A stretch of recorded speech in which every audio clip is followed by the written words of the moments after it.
All right. Welcome. Hey, one of these days that felt really long. I mean, seriously. It did. One of these days last week. One of these days I got to put in some sound effects or something for when the veteran suicide like that. Yeah, because for like 3 seconds.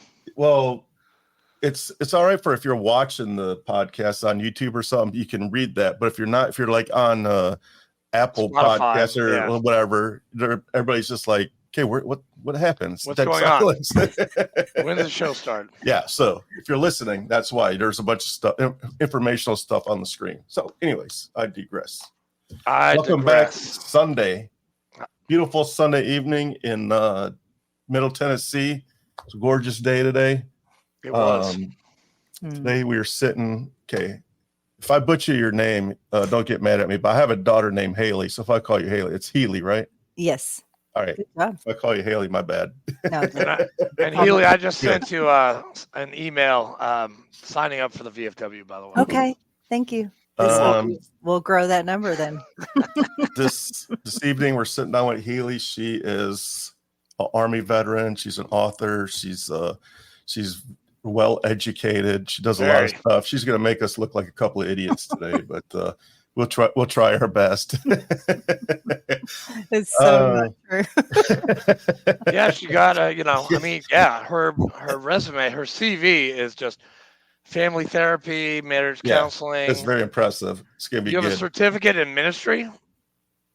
Yeah. Mm-hmm. So Mr. Andrew here is I'm a minister as well. He married my daughter and her husband just a couple months ago.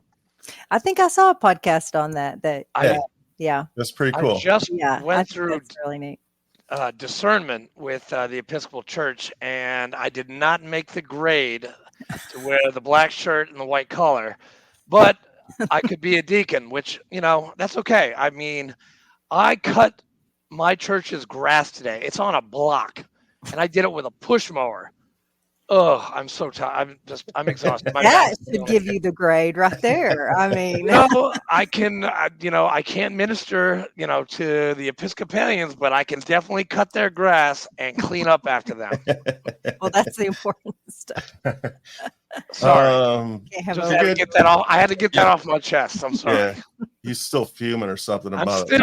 I'm still a little irate about that. We're not bitter or anything. Yeah, exactly. No, me? Hey, bitter? No. By the way, I believe she's like a therapist or something, man. She can listen to you if you need. I know. I could go see. Hey, if your rate is pretty good, I mean, you might have a new patient. So. Hey, well, you have a free hour with her right now, so we'll just turn it into your episode. I told you I'd watched a few episodes before, and I think you did share that you have a post-traumatic stress and some anxiety. Yeah. So. I do. PTSD, 100%, total permanent unemployable. I'm a lot better. I haven't had a drink in 6 years. I'm a recovering alcoholic, a grateful recovering alcoholic. Went to Irreverent Warriors 3 years ago, and my life just went up like that. Wow. Save a Warrior. Yeah, and if you've ever heard of it, you need to look into it. I can send you the links to it. But guys out there, if you want to get your life back, Save a Warrior. Or Camp Southern Ground, that's a good one too.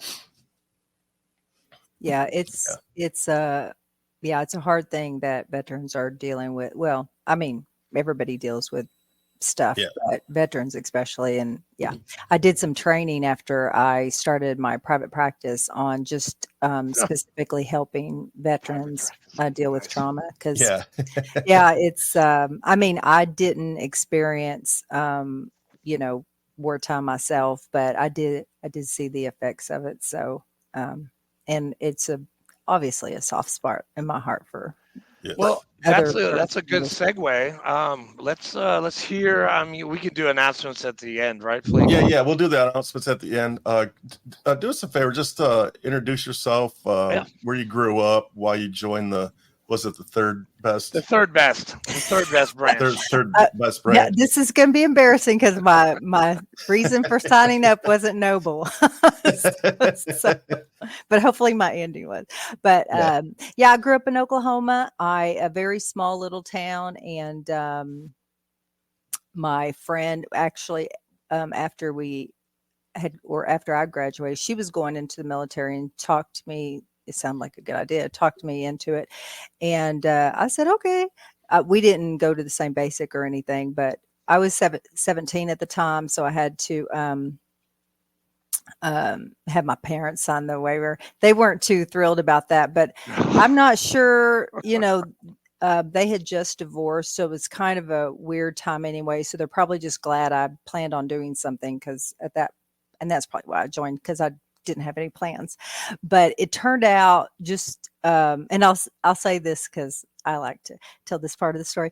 When, they have a weight requirement when you're going in, at least the Army, they do.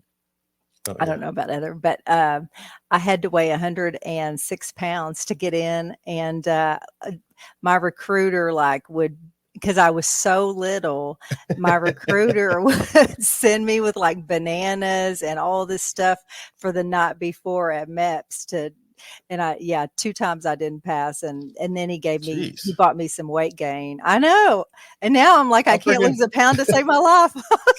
How freaking tiny were you?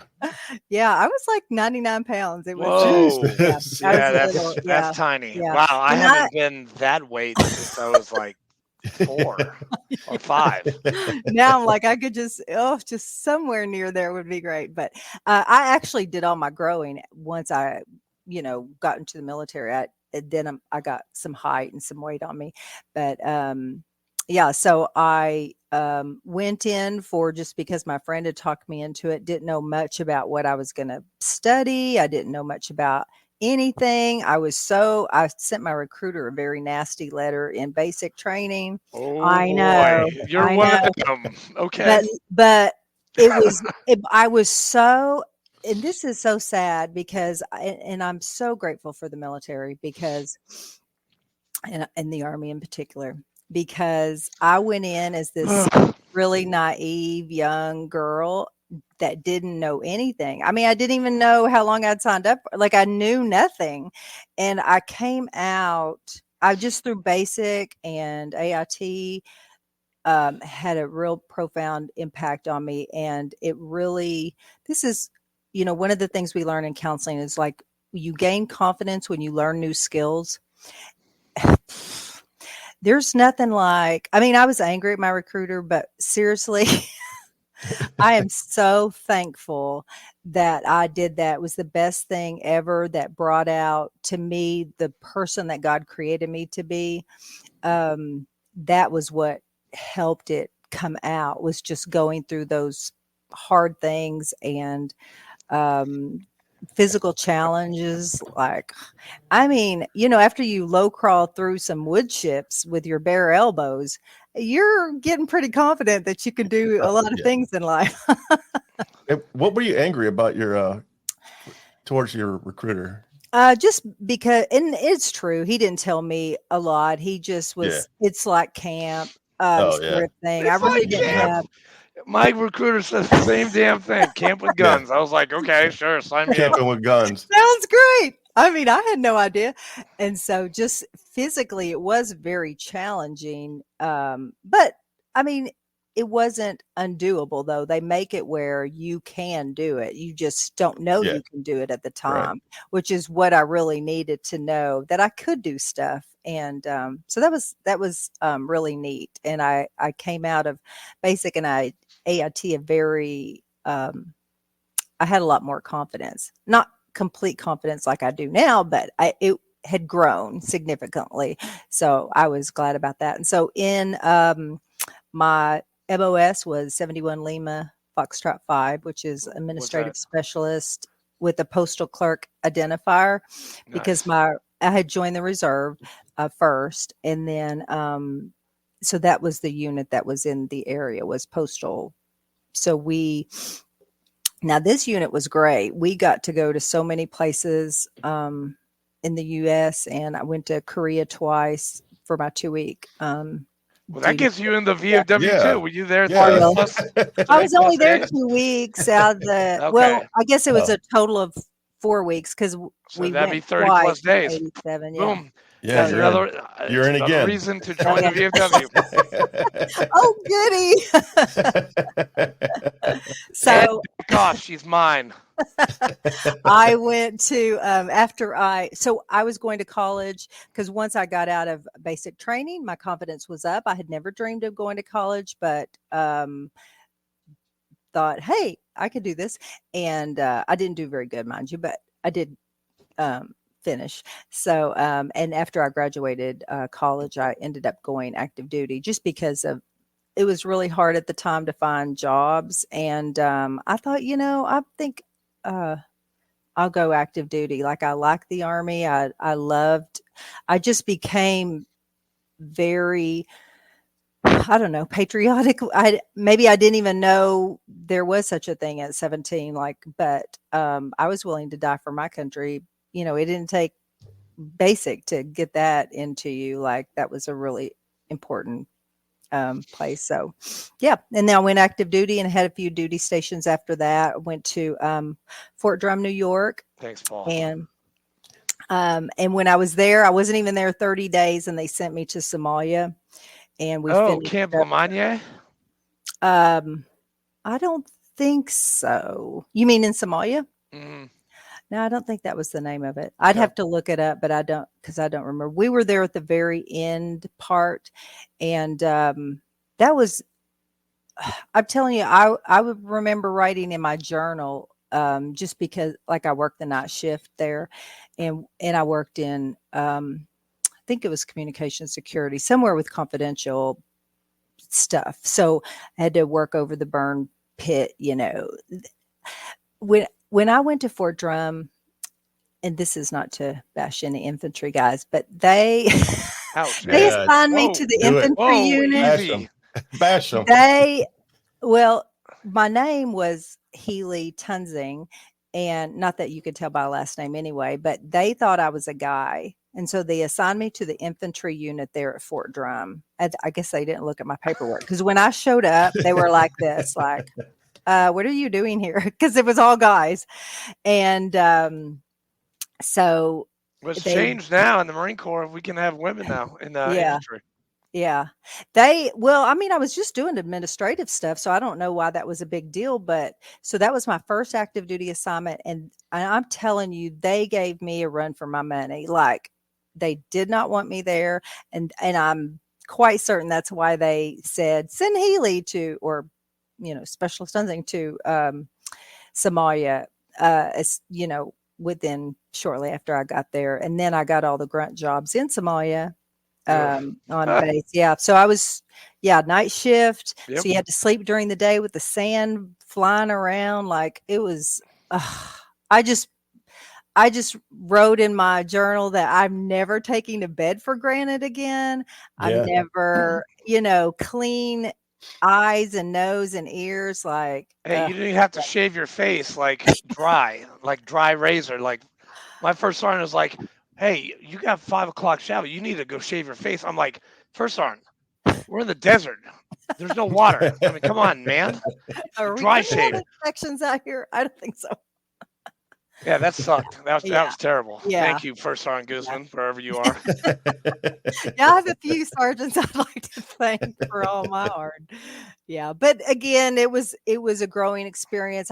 I really like after it's over how those things really stretched me, how to still be a good soldier when they're giving you a hard time on purpose, like they really don't want you there. And it took one of my sergeants actually told me, he said, yes, we didn't want you there, and you did well under all the pressure we put you under, because if they needed someone to guard the bags, they'd send me. They needed someone to stir the pit, they'd send me. So I can't say I was like doing it with a smile on my face, but I tried to. Oh no, they made me fill sandbags all the time before we went into the chow hall. I was like, fuck this. You got to fill 10 bags before you go in, eat, and then come out and then do another 10 bags. Why? That's stupid. Well, we have HESCO barriers all over the base. Well, that's pretty much, I think, military. They do have a lot of jobs, just that you think. Yeah, I they do. remember thinking, why are we? I mean, and not that wasn't just me. That was like everybody. Like, why are we doing this? Like, is this busy work? Yeah. What does this have to do with preparing for war? Ditch digger, Yeah. extraordinaire. Yeah. So I put in some paperwork after I'd been at Fort Drum for a year. I got pregnant and had a son, and then put in paperwork to leave. And I requested an overseas assignment, and they denied it. They said no. The next higher up said no. Whoever was the final authority was the only one that said yes. And so I got sent to Naples, Italy, and worked with NATO. Nice. Very nice. Yeah, there I worked with the Marines, Navy, Air Force, the whole kit and caboodle. It was, and the military from all the other countries too, because there was a lot of different countries there. It was really neat. It was fun, and again, I did a lot of. How long were you in Naples? For 3 years. I ended up getting my first master's degree there too. Your first? How many do you have? 2. See, I have one, but see, I have one, but I don't use it. Well, that one got me interested in counseling, and then when I got home, I thought, I think I really would like to do counseling, but then found out there's like you have to do a whole. But basically a whole nother master's program to do that. And so I did that. So that's only the reason why, but I do love learning and just, Now it says on your CV that you're a marriage counselor as well, correct? Mm-hmm. So that program I went into, they had a dual track, and you study marriage and family therapy as well as individual. Are you a LADAC or like a licensed alcohol and substance abuse counselor as well? No, I do a little bit of that, but if it's really normally when it's not when it's full blown addiction. Maybe I've had a couple. We just said that, Paul. Come on, catch up. Come on, Chief. Sorry. Is that me or is that chiming in like every 5 minutes? Okay. My master's degree. Oh, and get this. Now, this is the way God works. This is to me so powerful. So I was in Naples, and they had some different degree programs. And so I chose the master's program in human relations from the University of Oklahoma. So the professors would fly into, what a gig. They'd fly into Naples and have our classes. I know. I was like, I want that gig. What? That's how they did it. It was, So we got the professors from OU. Anyway, it was great, I have to say. And then my second degree is from John Brown University in Siloam Springs, which is not too far from me. And that's a Christian university, and that was community counseling and marriage and family counseling. So that's what that degree is in. Yeah. And then my undergrad degree is in broadcast journalism. Really? Yes. Oh, you can see I followed that track. Of course. Yeah. Well, hey, you've got the voice. You've got the journalistic integrity. I can already see it. I can feel it, even though I'm not in the same room as you. I can feel it. Sending vibes. I can feel the vibes. And are you a minister too? No, I was. I studied the certificate of ministry. Basically, I was kind of wanting to do, and then I changed denominations. But I was on the track to do the lay pastoral. Mm-hmm. Where you go into churches on a visiting basis. Yeah. And I was elder of our church, but once you change denominations, it's completely different. What did you change to, if you don't mind me asking? To Baptist. Southern or regular? Southern, I believe. You don't hold it against. No, not at all. You would be very welcome here in Tennessee because we have a lot of Southern Baptists. Well, I'm still no offense to Southern Baptists. I like them. I do. Yeah. So it's changed over about 10 years ago. So I'm still learning. I feel like I'm brand new because I grew up, it was the Presbyterian faith, and I grew up like 3 years old. I was in church there. So I know that faith a lot, and I don't know this one as well. I mean, and that's just really kind of political stuff. It's not really the basis of faith, because that's, Oh yeah, no, of course. Yeah. So I mean, I'm an Episcopalian. I've been so since 43 years since I was baptized, and I went to 7:30 service this morning after I cut the grass in Wow. my utilities. Like, I wore my utilities to cut the grass, and so I go into church and I'm wearing my U.S. Marine desert camis and boots, and people are like, "Who the hell is it?" "Oh, Andrew, you're the junior warden. Hey, how are you? This is a different look. Usually you're in a suit and tie." Hey, say, I'm just living out scripture. I still fit into them, so Yeah, it that's nice. felt good to put on again. Can you guess if I fit into my stuff? Yeah, I bet you do. No, I don't.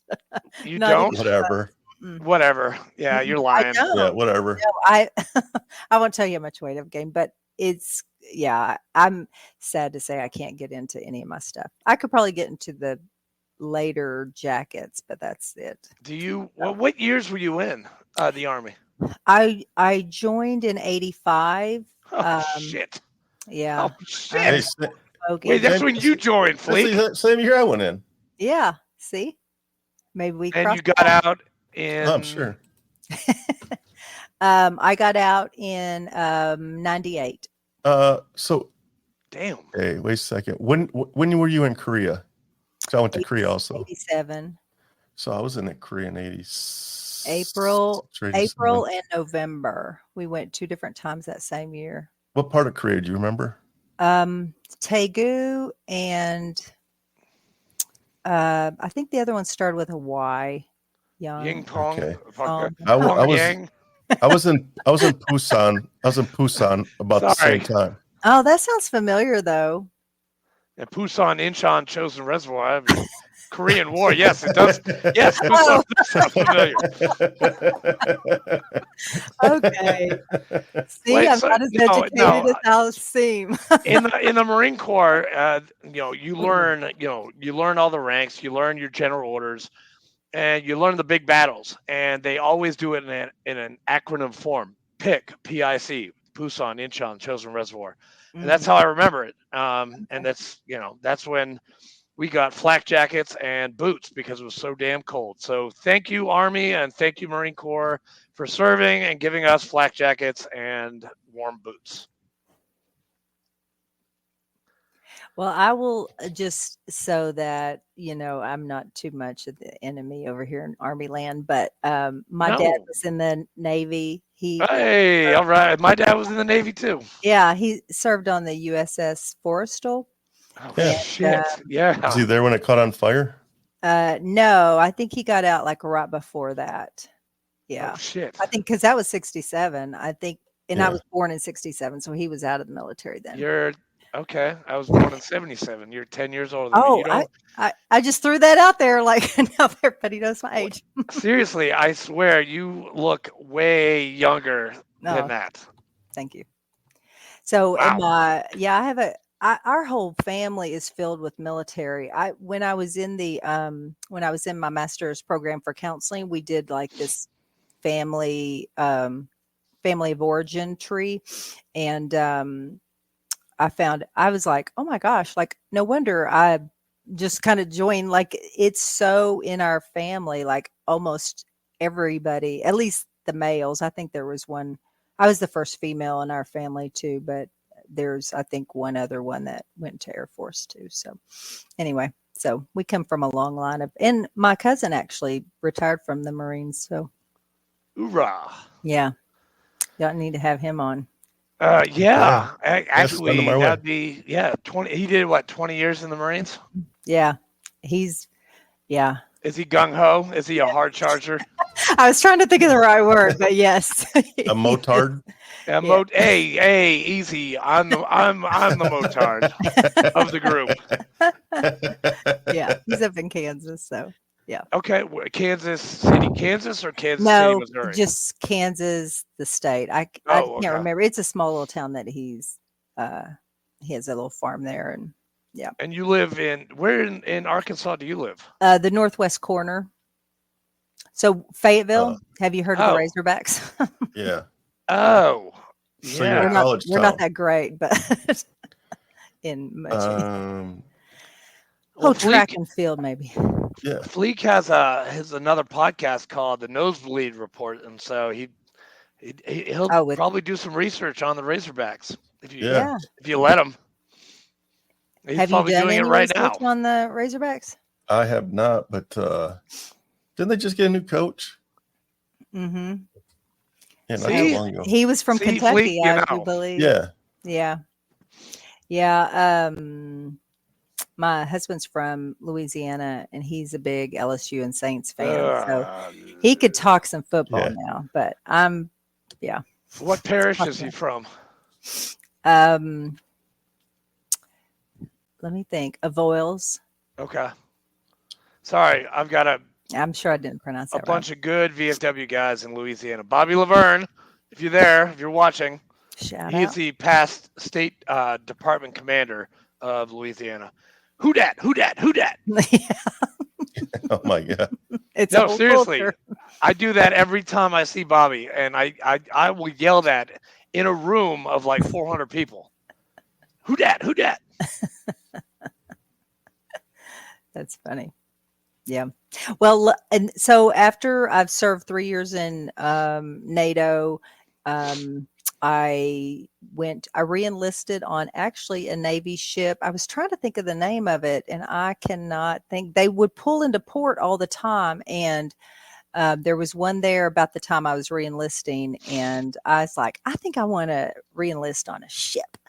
And so they just treated me like, I guess I shouldn't, like queen. What's the Army equivalent of or a Navy equivalent of a queen for the day? But it was like special treatment. I got to sit in the captain's King seat. Neptune's wife. Yeah, something special. But they really went all out, and it was really that is really cool. Yeah, it was a really neat experience. So they just took our whole office and anybody else that I wanted to invite, and we got the whole tour of the ship, and the captain let me sit in his chair and take some pictures, and it was a great thing. Hey, Fleek and I, we love ship life. We love it. I do. No, I'm not being facetious. I really do love being on a ship. I mean, it was just so easy. I think I would like it too. I don't know about, how long I could go, but I could probably at least make it 3 months. Well, we 6 seems kind of long. 7 months at sea. Oh, wow. Well, we did 7 months, but you pull in a port during that time. The longest we ever were in the middle of the ocean without stopping was 107 days. Yeah, when we went from Dubai to Bangladesh, that was the longest we were on ship. Chief Freeman says he doesn't miss it at all. Yeah, Chief. He's a liar. You're a liar. You're a liar, Paul. Liar. Pants on fire. So that means he's never talked about it since he's left. No, he talks about it all. He talks about it as much as Fleek does about his ship that he was on, the USS Carl Vinson CVN 70, which Fleek, I even mentioned your ship the other day to another would-be VFW member. Another Navy guy. Yep. Yeah. Right on. He's like, I love the Carl Vinson. I'm like, I've got a guy that you can talk to. Carl Vinson was a great duty, man. Look, you just saw her in the background sailing by. That's right. That's right. I mean, I miss the queer barge. I really do. The queer barge. USS Kearsarge. We used to call it the queer barge. I don't know why. Just because. Healy, do you have any like really cool like stories of like in Naples or Korea or wherever you like? Do you have any like cool like Did you ever positive like things. get super drunk on wine and like throw up on something? There you go. Well, I was a single parent at the time I was in Naples, so I tried to be responsible. How does that work being in the military, being a single parent? That's got to be pretty tough. Yeah, it ended up being the reason I got out, because I really did want to retire from it. But the deployments were getting pretty rough, so I ended up, and he was starting to act up and stuff, just because my last duty station, I worked a lot of hours, like longer than the normal. And so called in early, just doing lots of things. So it was getting really hard on him and me. And that's why we ended up like saying, I don't think I can do 20, which broke my heart, especially after 9/11. Like I wanted to go back in so bad. But he was the reason I didn't. So did he come with you like to your different duty stations? Mm-hmm. Yeah. Wow. Yeah. Yeah. It was great. They have great child care facilities. Yeah, at least in Naples, about child care. Yeah. They so Naples was probably the most stable place that I was, that didn't I had to do like I worked for a communication security division, so we carried crypto, or I did while I was there, carried the crypto material to different countries like former Yugoslavia and Turkey and throughout Italy, which was a blast. But for that, I had to have someone to watch him, because that would take a few days to do. And then they would have guard duty, which you had to do for a 24-hour shift. So I had to have people, and I ended up just asking the people at the daycare, because they loved him and they were just so great. And so they were happy to keep him, and he was happy being with them. So that was the best place for him to be. I was stationed down in Fort Huachuca, Arizona, and that was much harder, because they'd just call me in. I was in charge of the mailroom down there. That was a surprise. I wasn't supposed to do that, but they ended up needing somebody, and then found out I had told fire. Yeah. And then here, be in charge of this mailroom. That's a total disaster. Like, sure. And then, so I had to work weekends. I had to work late evenings. They called me in sometimes at, weird hours, and it was hard. So I can't even imagine. I mean, I was a grunt, so I just, your MOS, I just can't fathom.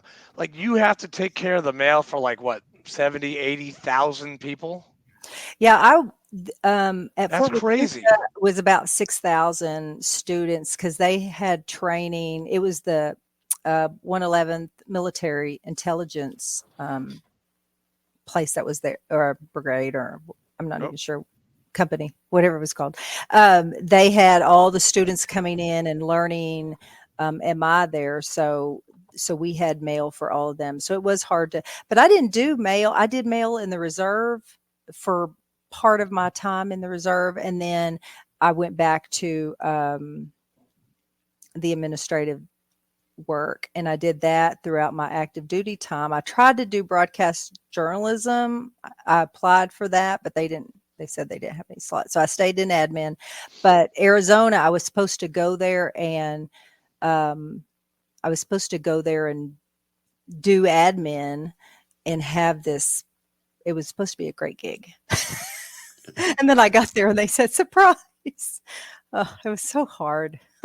Well, I'll tell you one thing. When I saw the C-2 landing on the deck of the aircraft carrier, C-2 is the plane that brought our mail on, you would have been the best person on the entire freaking ship.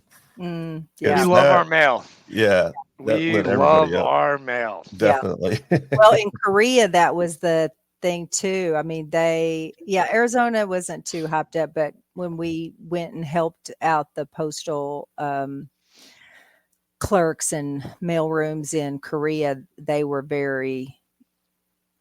they liked us and we're grateful for the help. And everybody loves getting mail. I mean, remember basic training when you got mail? Like, oh God, basic training. when you're deployed. It's the best. Senior drill best instructor ever. square away Sundays. You get to open your mail, and I'm like, oh my God, my dad's still alive. Yay! And, yeah. My family used to send me VHS tapes of all the sitcoms. What? When I was in Italy, yeah, because there was only one English station, AFN, and it had good stuff on it. Oh yeah, AFN. The rest of the time, the Armed Forces Network, right? Yeah. Oh, man, I haven't watched that in a whole them. time. We used to watch Mickey Mouse, but he would speak Korean when we're in Busan. It's like, what the crap? I know. One Tree Hill and Dawson's Creek. We were really big fans of that stuff on ship. Like, we watched every rom-com. It was just disgusting. Like, we watched everything. What years were you in, Andrew? 04 to 08. Okay. Yeah, he's a boot to us, Healy. I am. I'm a boot to both of you. Yeah, 1985. I was 9 years old when you guys took your oaths. Okay? If she went in at 85, that puts us about the same age, and she looks a hell of a lot better than I do. Yeah, she does. She does. She looks way better than you, dude. You look just like Santa Claus. I don't have to shave. At least not yet. Well, just Fleek has been growing this thing for like ever. For a little bit. Yeah, that's an important thing right there. Yeah. Well, it looks better than 3 years ago when we were together. I didn't even have to fill out a request chip for this. Now that was when I don't know if you experienced this, but when I first got out and was living on my own, it's like it was weird to like first go outside and not have to put on a hat, but also not ask, somebody for permission to go visit something. Yeah, can I go to the head? No, you can't. Or, I'm going to go visit my parents out of town for the weekend. Is that okay? Like, it was just weird. Like, I suddenly have all these choices to go. Did you guys have to do like the MapQuest thing to like if you were going for like a 72 or a 96 or something like that? No, we didn't have MapQuest back then. Oh, you guys didn't have MapQuest back then. I was going to say, Richard, you have to tell them about these things. Yeah, exactly. We didn't have the internet. Like, what the hell's MapQuest, man? Dude, no, like it plans your route. You have to give it to your squad leader. We know what it is. They just didn't have it when we were in the military. Yeah. We didn't have, hey, Andrew, we didn't even have cell phones, buddy. 98. Come on. Well, you. At 98, I did get a cell phone. You had a cell phone. Fleek, you had like a rotary phone.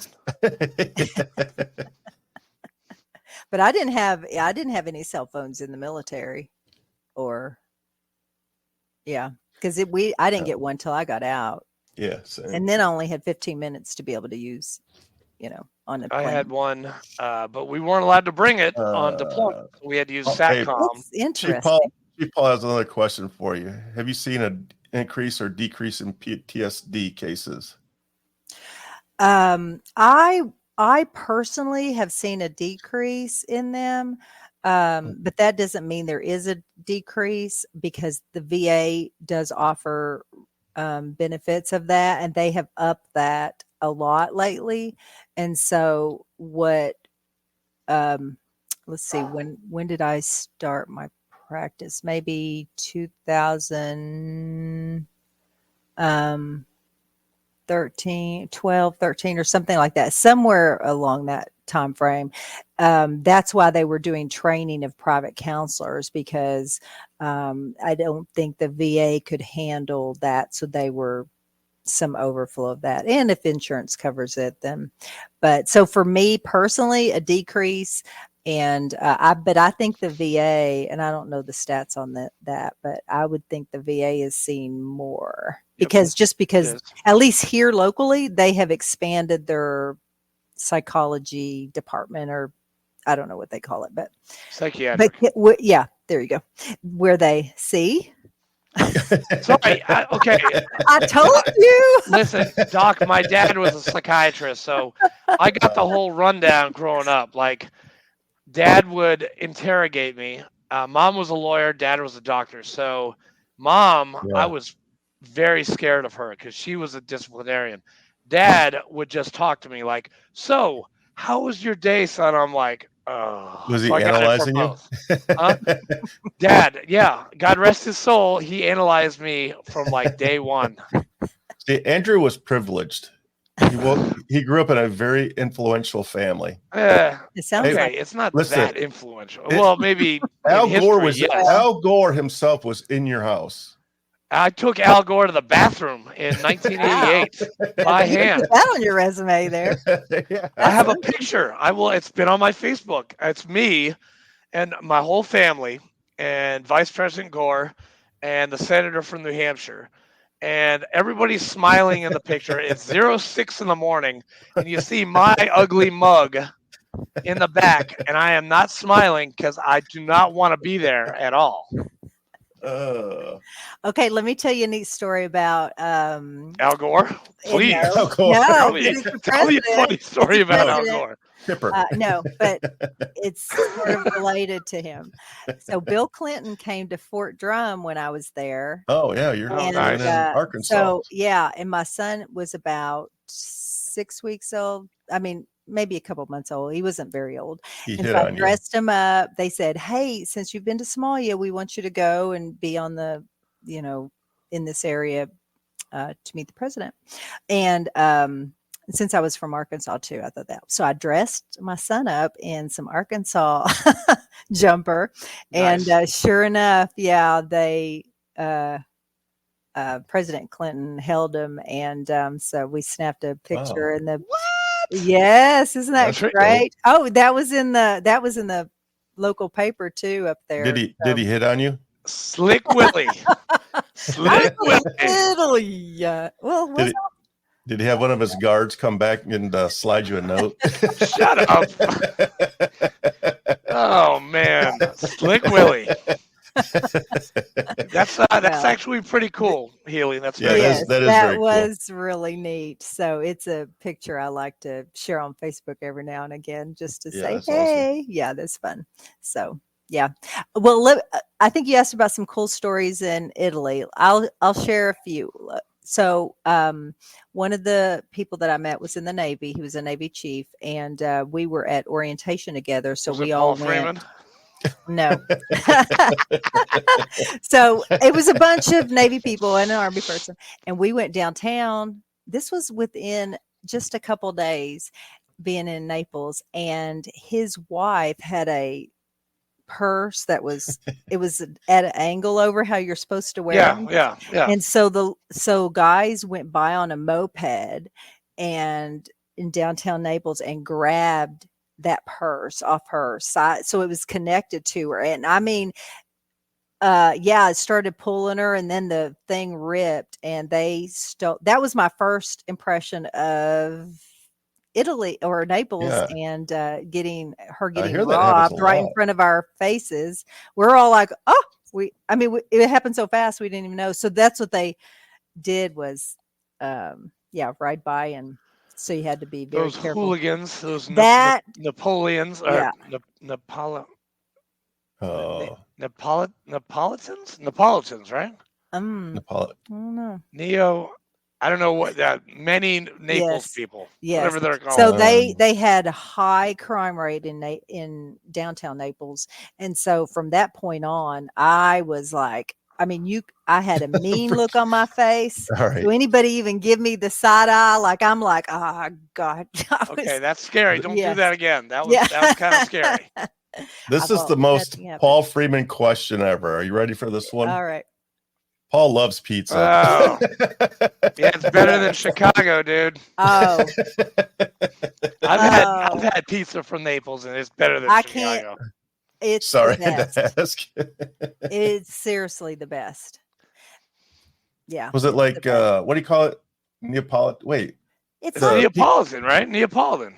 Yeah, I swear that's what it is. So they did the Firestone where they put the dough in there, and it's really light on the toppings. It's not like real mozzarella. Yeah. Oh, wait, they say it different though. Mozzarella. But they don't have a whole lot of toppings, so it's not like it's covered. It's just everything is so fresh and tasty that it's oh yeah, the fresh tomatoes there. Mm-hmm. Hey, I only buy off subject. I only buy San Marzano tomatoes. Nice. They are amazing. It's San Marzano, Italy. They are amazing. It's the only tomato I'll buy that's canned tomato. Yeah. It's a game changer. Yeah. So I loved Italy. I didn't go when I was in the service, but I did go in 1989 with my parents. We went to Venice and Padua and Vicenza and Venice and Milan. Wow. And Tuscany, and it was just really nice. And my wife and I, we definitely need to go back there. What? Why are you laughing, Flake? Because how old were you? Hey, Paul keeps asking these questions. Here's another 89. one for you. I was like, I don't know, 11, 12. Paul likes to eat. What can I say? I can't testify to the cannolis. Yes, Paul, they are good. Okay, I can answer her. I can answer that for her. Yes, the cannolis are very good, especially in Venice and Rome. And I've been to Rome twice, so I love Italy. I love it. Yes, we went. My husband and I went for our 10-year anniversary, and we got to go back. And beautiful.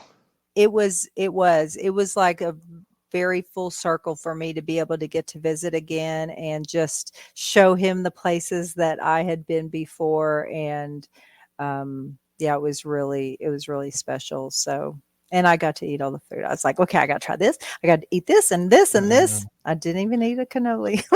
Did you learn any Italian while you were either serving there or when you came back for your 10-year reunion? 10-year reunion. I may have been picking up things like hearing it reminded me of stuff. When I lived there, though, I could shop, buy gas, buy things, ask the price, negotiate. I could order a few food things, but could I talk it? No. Did you ever get to travel to the Vatican? Yes. How was that?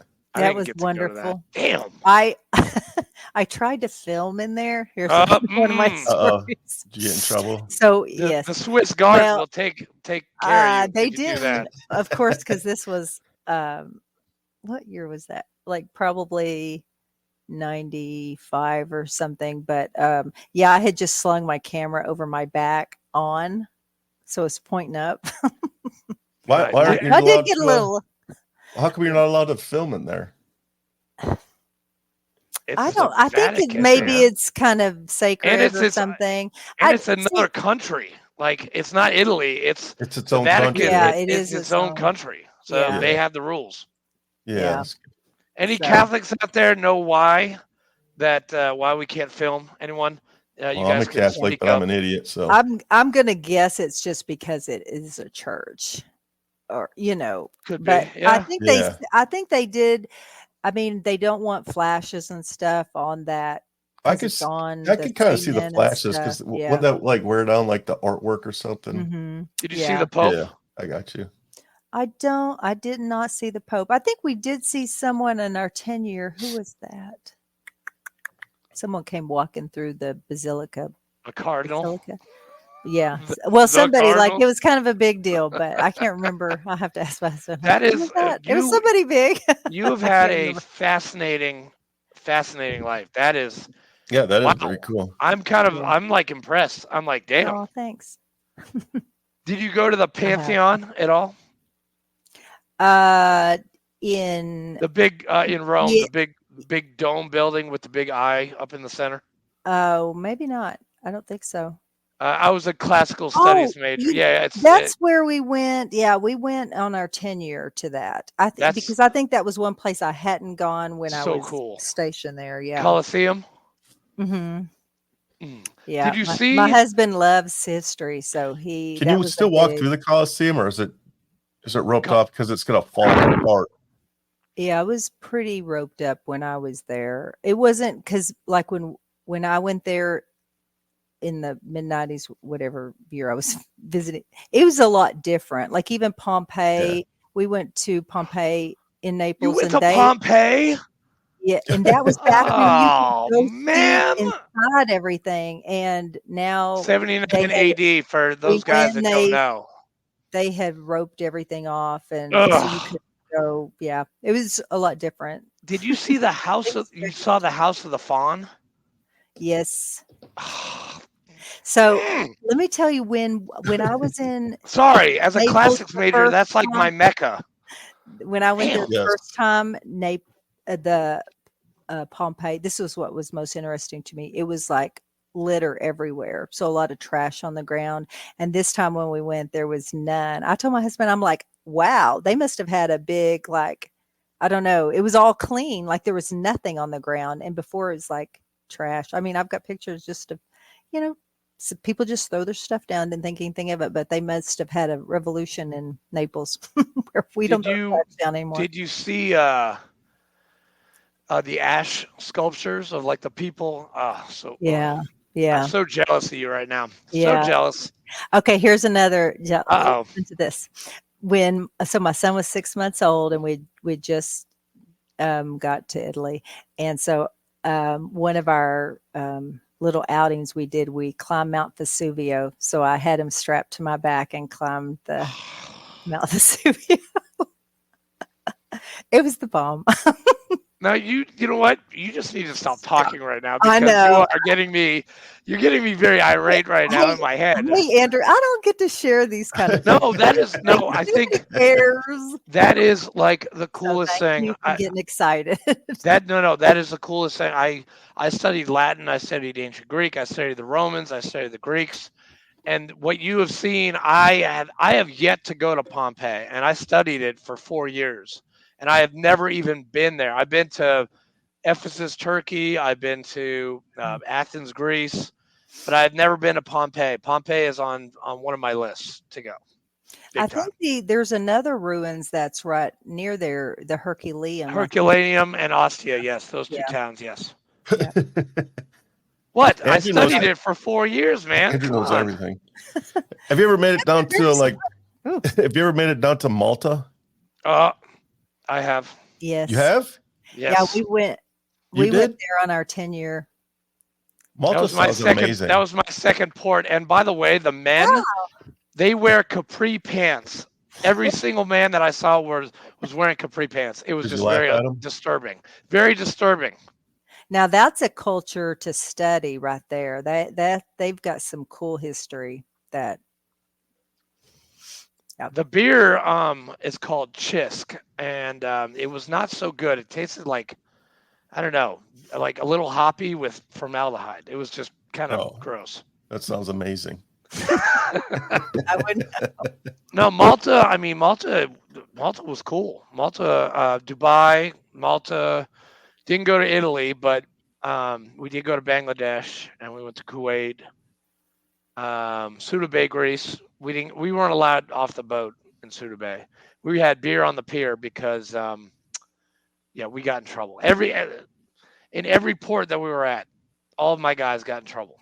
So we were very bad infantry guys. I mean, when it came to that third deployment, the first two were fine. Third deployment, it was like our vacation, and we went to town. Drunk shit, man. Dude, 6 days, every single port, officers got in trouble, enlisted got in trouble. I mean, it was just like, okay, who's next? Paul has another question. He's being very interactive today. He wants to know about what your opinion is on psychedelics. That's a good question, Paul. I can say I don't really have an opinion on that. But just winging it, I guess, I would say I think there are ways to work, and this is kind of my approach in any mental health issue. There are ways to work through things that you don't have to take medication for. I mean, sometimes it's needed, but if you really are willing and able to do the hard work, you can do the things that change your brain the same way that the medications do. So I'm naturally just a person that promotes do the hard work. Yep. Your brain. Completely agree with you. Yeah, doctor. your brain will adjust and make the changes that it needs to make. Healy, I've been off meds for 4 years since I went to save a warrior. I used to be on trazodone, citalopram, and mirtazapine. I haven't taken that stuff in 4 years. I am living a happy, joyous, and free life. Thanks to this program, which saved my life. But having a great counselor, doing the group, I got better with group dynamic. I've done EMDR, I've done CBT, I've done exposure therapy. Pretty much any therapy that I've done it, but I haven't excelled at it. Group therapy it got me over the hump, and AA really helped me out. Yeah. And I think when people hear stories like that, it can give them hope because, well, we need hope to even be willing to make a change or to think we can make a change. Yeah. And sometimes people just need to hear that to go, you can do it. It's hard, but you can do it and it's worth it in the end. It's definitely worth it. Yeah. I have like a clinical question for you. Okay. Let's say, 2-3 o'clock in the morning, my phone rings. One of my friends or somebody that was in the military is having dark thoughts and is contemplating suicide. What do I say to them to talk them off the ledge before I can get them help? I know obviously they say whatever you do, don't let them hang up the phone. But like, what kind of words can I tell somebody in the moment?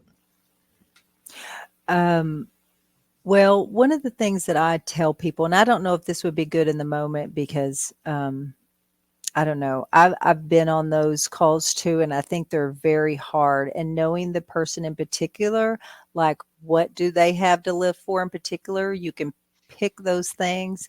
But one thing I remind clients in counseling the most is that emotions, feelings are very fickle and they will change if you give them enough time or make some effort to make them change. So, encouraging them to actually do something. So if like even listening to some music helps them feel better, that something as simple as that can help.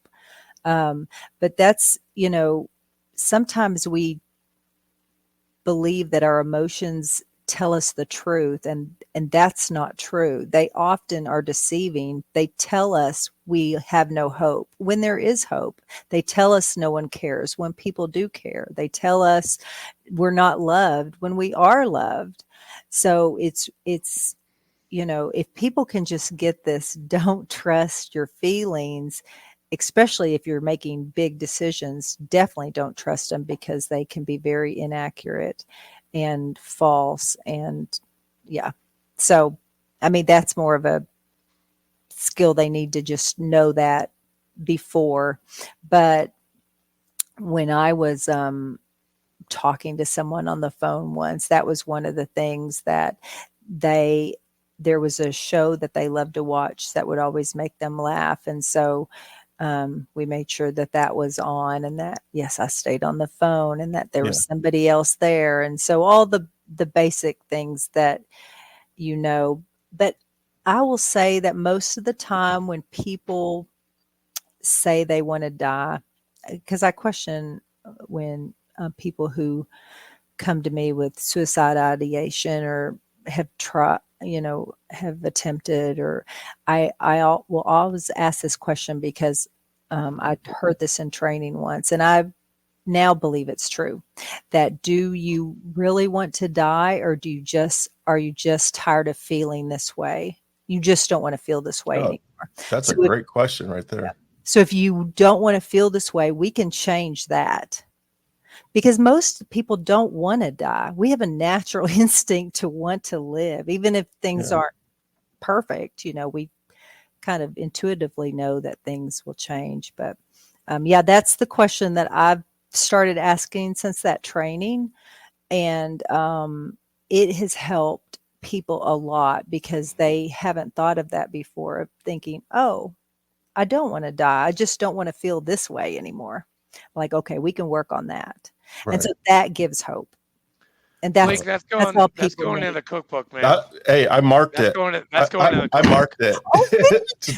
Yeah, that was brilliant. I love that was answer. amazing. It wasn't my. I had learned that in a training, but that was one thing I thought because what they did, they were interviewing people who had actually jumped off the Golden Gate Bridge and lived. Yeah. And because everyone that they interviewed that could said the moment they stepped off, they didn't want to die. Yeah, they instantly regret it. I Yeah. read that too. Yeah. So that's powerful. And I think God has put in us a natural instinct to want to live. We will be willing to lay down our life for someone, but that is different than just willy-nilly laying down your life. Like, we have a natural instinct to want to live. So I think that we have to remind people that they do want to live. They just don't want to feel the way they feel. Yeah. So. Amen, sister. Amen. That was great. Okay. Is there like a class that a lay person could take to learn stuff like that? Like, so the whole reason I use my podcast and my nonprofit is because I'm trying to prevent veteran suicide by showing camaraderie and sending them to an event with the person, with a mentor, and this podcast is a perfect way to get the word out and listen, like Andrew said, listen to people. But I'm not trained, so I don't know. So if I could just take is there like a day class, or have you ever heard of anything like that? You might just Google some classes for counselors or things like that, because sometimes there's a place called Light University. As a matter of fact, I know it's not just for counselors too. I think anyone can take it. But there's a place called Light University and the American Association of Christian Counselors, AACC.net. And I think you can link to Light University, but they have, I'm trying to think, have I taken their suicide training? I know I've taken their trauma training, but anyway, I think that's for lay people as well. Yeah. So, and they have all sorts of where you watch videos and do workbooks and the whole 9 yards. So that's pretty good, and it comes from a faith. Hey, Fleek, I'm sending it to you right now. All right, perfect. Thank you, sir. So yeah, that's the first thing. But I would say I'm pretty sure you can take any class but you might find more if you look for those that are offered for therapists. Yeah. And then, but they don't ask you for your license or anything to take them. So, yeah. So how can I help your passion, Richard? Oh man. You can give us some guidance, because we're be honest with you, we're just flying off the seat of our pants. We just came across a good thing, and we're using a gift that God gave us. But be honest with you, when it comes to the nonprofit side and stuff, I'm just doing what I feel is right, but I don't know if I'm doing it the right way, or I don't. So to be honest with you, any guidance would be super appreciative.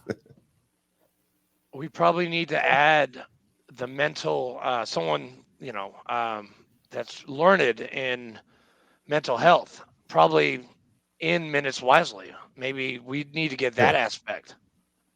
Yeah. And maybe Healy would like to be on the board. What do you think? Maybe so. Yeah, I think so. I have a board. So when it first started, I was doing all the work by myself, but then it became a lot, and I knew that I didn't want it to go away, and I didn't want to get burned out. So I started a board. So there's 9 of us now that do this, and we meet once a month, but we could definitely somehow put you on a Zoom call or something to join in. Well, I'd be happy to help. I love helping veterans. I don't see as many as I used to, and I think that's just locally. The VA's beefed up their the number of counselors that they have to help people. So, but I'm happy to help in any way that I can. I didn't mean to put you on the spot. I'm sorry. I just, we have her right here. We might as well just ask her. Yeah, definitely. Well, I'll tell you what I can do. I do have I hope it's okay if I plug this, but I'd like to go ahead. Plug away. It's your show. Yeah, it is your show. Plug away. Oh, thank you. Well, one of the resources that I created is a workbook. It's called Changing Your Feelings, and it is I basically created it for those experiencing anxiety and worry, because that I see the most of that nowadays. We have a lot of people that need that book. Yeah. So if I can provide that, it's written from a Christian perspective, and I kind of did it in a format where it's kind of like going to counseling. So the beginning steps are, how's life? How are you experiencing this? And then a little educational stuff. And then it just kind of walks through panic attacks, worry. I mean, the whole 9 yards. So Healy, I'm about in September. I'm actually my priest has asked me to help out with starting a veterans ministry at our church, and I think that would be very, very helpful to the group setting. And I would love to know how I can purchase it or get my hands on it so I can use it. Definitely. And even Fleek, you're not a part of the church, but you can come to the veterans ministry.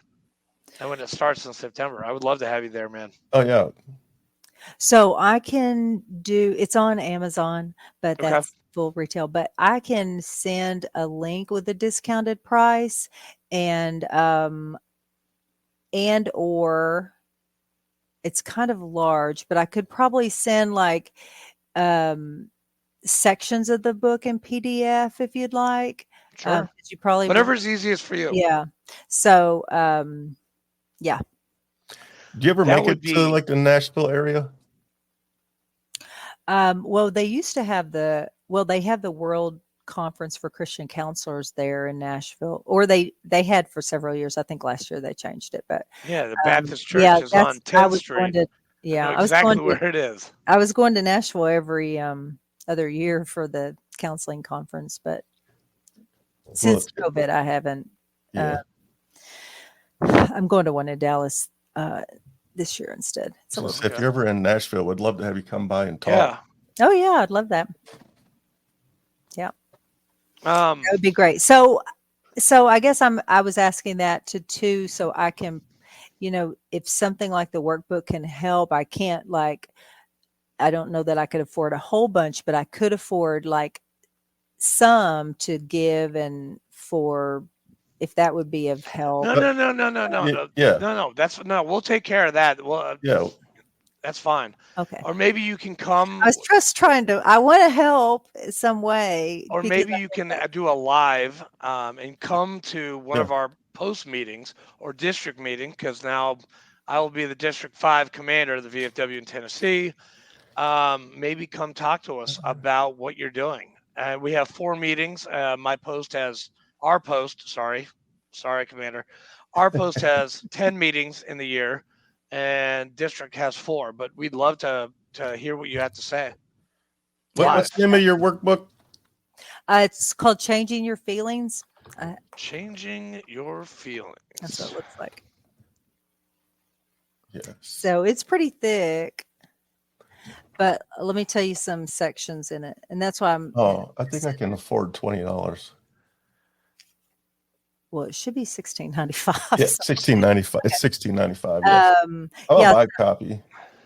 Exploring anxiety in the brain, coping skills, renewing your mind, created in His image, panic attacks, worries. Changing Your Feelings, a workbook for anxiety and worry from a Christian's perspective. Healy Ikerd. There it is. My dog. That's me. Calling through the door. So so I can help. I can get on Kindle. Yes, that's right. How much is it on Kindle? $2.99 for an ebook. I just got a new Kindle, so I'm buying it right now. Okay, so let me know how you like it, or if you like it. A lot of people have found it helpful. So I hope $2.99 Kindle. Yeah. So I have a Nook though. Are you on Barnes and Noble? oh yes, yes, it is on Barnes and Noble. Oh, it is? Oh. Yeah. It should be if it's not. but I think last Oh yeah. should be there. Yeah. I really don't use my ebook anyway, so I think I just buy the paperback. Well, hey, listen, Fleek. Katrina just bought me. It's called the Kindle Whisper. It's a notepad, and it keeps all of your books. It's awesome. Oh wow. And it's way cheaper than the Remarkable thing. So I have it. It's awesome. I love it. Yeah. Well, I could probably just put the app on my iPad too. Yeah. Well, I encourage people, and that's why I did it on, just for it to be cheaper. I did it on the ebook, and just encourage people to just have a journal with them, because there are exercises. So it's not just a read and then you're more knowledgeable. It is a do these things, like I just got it. It's work. Very excited. Thank you. So I hope that it's helpful, and I'm happy to help other veterans access, if they, especially for anxiety, trauma. You can't really get a workbook for that. I mean, I think there are, but trauma is one of those that's much more helpful to work with somebody or in community, just because that's sometimes there's a lot of other emotions involved that it helps in working that out in community. So anyway, well, we've been talking for an hour and 12 minutes. I think it's time. Yeah, I know. Thanks for Healy, do you this is a saved round for tonight. Do you have any words of wisdom to the man or woman that is signing on the dotted line, taking that oath, and getting ready to go to boot camp or OCS? Well, I first thank you for your service to this country. Sometimes we go in with weird or different ideas about what the military is, but there is something that is so special about it. And I hope that people recognize that, even those that go in for the education or whatever, to still remember that this is it's honorable and it's an honor, and to definitely remember that, because the military has a lot to teach us, and I'm so thankful for it. One of the things that I always write out on Facebook for Memorial Day is, not every military member gave their life, but everyone was willing to. And that's big. I mean, that to me is like Jesus. I mean, he was willing to give his life for us. And so when people sign on that line, that they're willing to do that for others that they don't even know. So that's a big deal.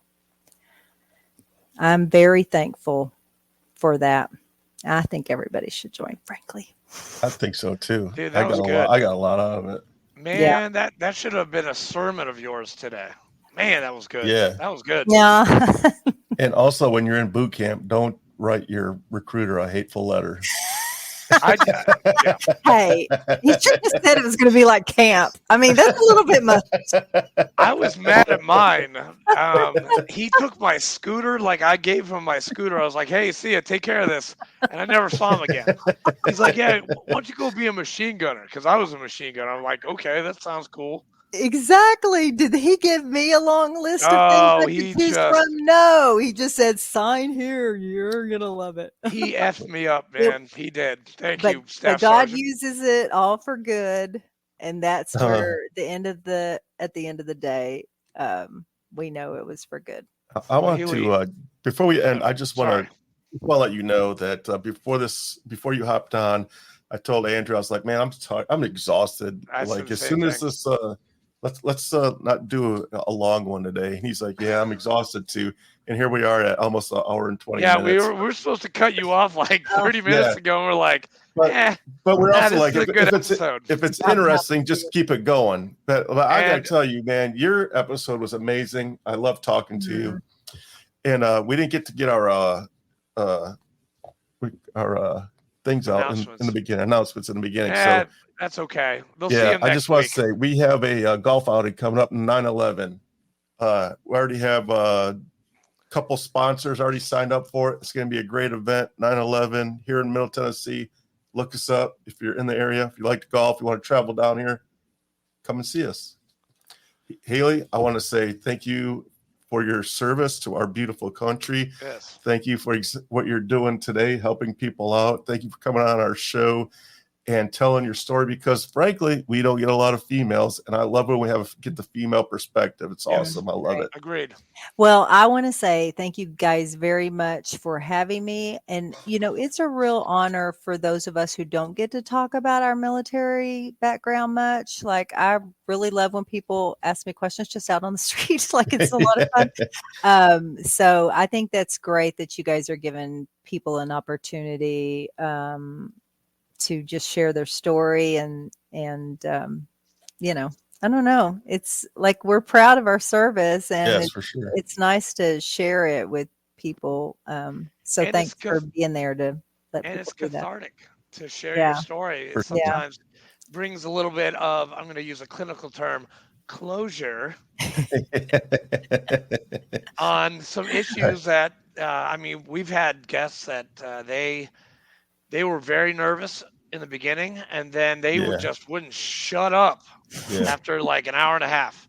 Yeah. Okay, hey, whoa, okay, we're going over a little bit, but thank you for sharing. Yeah, but sometimes it just opens people up. Yeah, and a lot of times we get, well, my story's not that good, so you don't want to hear it. I'm like, yeah, well, trust me, we will get your story out. And then when they come on, we're at the end, we're like, hey, I thought your story sucked, man. What the hell? Amazing things. Military's not boring. There's no way. There is no boring job. All jobs are essential. Even though, like, when I was the first year, grunts are everything and everyone else sucks. Well, that is not true. We all are part of a wheel. We're all a cog, and we all fit in there somewhere. Mm-hmm. Yes. And so the YouTube portion was live, so you can go back and send it to anybody you want. But the audio podcast will be live tomorrow morning at 9 a.m. I can email you the links, and you can send it out to whoever you want, and everybody can hear you talk. Okay. That might make me a little nervous, but thank you, ma'am. You gotta get out of your comfort zone. Yeah, that's right. That's why I tell people every day. All right, stick around for 1 second while I end the show. Thank you for tuning in, everybody. See you guys next Sunday. Peace and love. Peace.